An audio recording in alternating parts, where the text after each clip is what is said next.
Hi Kids and Teens Psychology Tribe, we hope you and your families are doing superbly. Ever had that experience where you've been a bit harsh on one of your kids and after they're all in bed, the dishwasher's packed and you're lying in bed yourself, you start thinking about what you asked your kids to do, why they couldn't get it done and how frustrated you feel at your kid and yourself? I have that experience about once every day.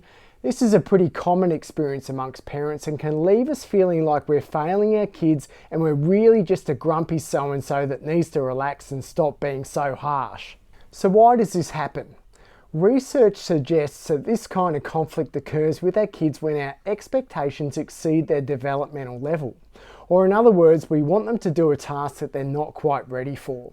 Now, before you pull out the guilt stick and start whacking yourself around the head for expecting your 3.5-year-old to take the washing from the line, fold it and put the clean sheets on their bed with hospital corners, oh, hang on, that's pretty beyond a 3-year-old's capabilities. Where was I? Okay. Right. So before you start telling yourself you're a bad parent, remember, we all do this.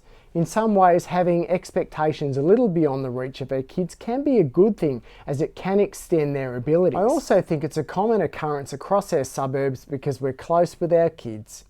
When we're close and we get caught up with the day-to-day, it can be hard to step back and think, is my child capable of doing this? So what can you do? The first step is to notice when your expectations have exceeded your kid's developmental level. Something you might notice readily is when there has been conflict with one of your kids over the course of a few days around the same issue. At my place, it's been around if you get something out, it's your job to put it away.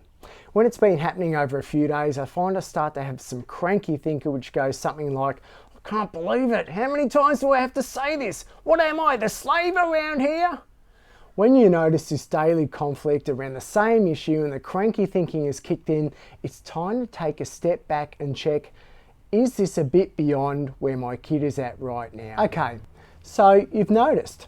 Now your job is to par back the expected task or make it a together task. And this isn't just with primary school age children, but teenagers as well. So, thinking about my dilemma and everything my daughter has used in the past hour being strewn throughout the house, I might say something like, can you have a look around the lounge and tell me what's yours that needs to go away? Now, I shouldn't look for her to notice everything that she's gotten out. This kind of domestic perception doesn't arrive until kids have moved out of home and can't find their car keys hidden under the mountain of clothes on their bed. If I'm looking for her to notice everything, I'm going to set us both up to fail.